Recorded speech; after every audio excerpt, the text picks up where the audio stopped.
তো আমরা আছি এখন হইলো আর্মি স্টেডিয়ামের সামনে, মানে বনানীর দিকে যাইতেছিলাম। এখানে প্রচুর রোদ লাগতেছে, দেখে আর লোভ সামলাতে পারলাম না। আসলে সকালে বেরিয়েছি তো অনেক শীত ছিল, আর যার কারণে এই শীতের মধ্যে একটু রোদ পোহাইতে ভালো লাগবে স্বাভাবিক, যার কারণে এখানে দাঁড়ায় গেলাম। আর পরিবেশটা অনেক নিস্তব্ধ, এখানে কোনো গাড়ি ঘোড়া নাই।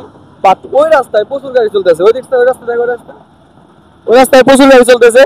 আসলে হয়েছে কি, এটা এই তোমার কি বলে এটা, আর্মি স্টেডিয়ামের সামনে তো এখানে এমনিতে জমজমা সবসময় থাকেই। যাক, এখানে যে এত রোদ লাগতেছে বলার বাইরে। রোদটা আসলে শীতের ভিতরে যদি রোদ পোহানো যায় আসলে কিন্তু অনেক ভালো লাগার একটা ব্যাপার আছে। কারণ হচ্ছে সকাল টাইমে একটু শীত বেশি দেয়, এখন তো শীত কমে গেছে, তারপর সকাল টাইমে একটু শীত বেশি দেয়। আর সকাল টাইমে শীতটা আসলে রোদে যদি কাভার করে দেয় তাহলে কিন্তু অনেক ভালো লাগার ব্যাপার। যাক, আমরা দাঁড়াইছি এলিভেটেডের উপরে। এলিভেটেড এটা দেখাও, মানে রোড গুলো অস্থির হবে। আর সাইডে আছে ট্রেন রাস্তা, ট্রেন রোড, আর এখানে আছে হাইওয়ে।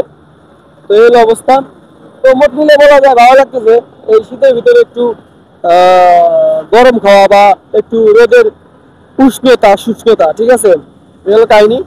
তো আমরা এখন যাবো অনেক দূরে, আশুলিয়ার দিকে যাবো। এখানে একটু রেস্ট করলাম, এই জন্য ভালো একটা ভিডিও করে নেই। এই রোদটা পোহাইতেছি, একা একা কেন পোহাবো, সবার একটু লোভ লাগাইছে এই আর কি।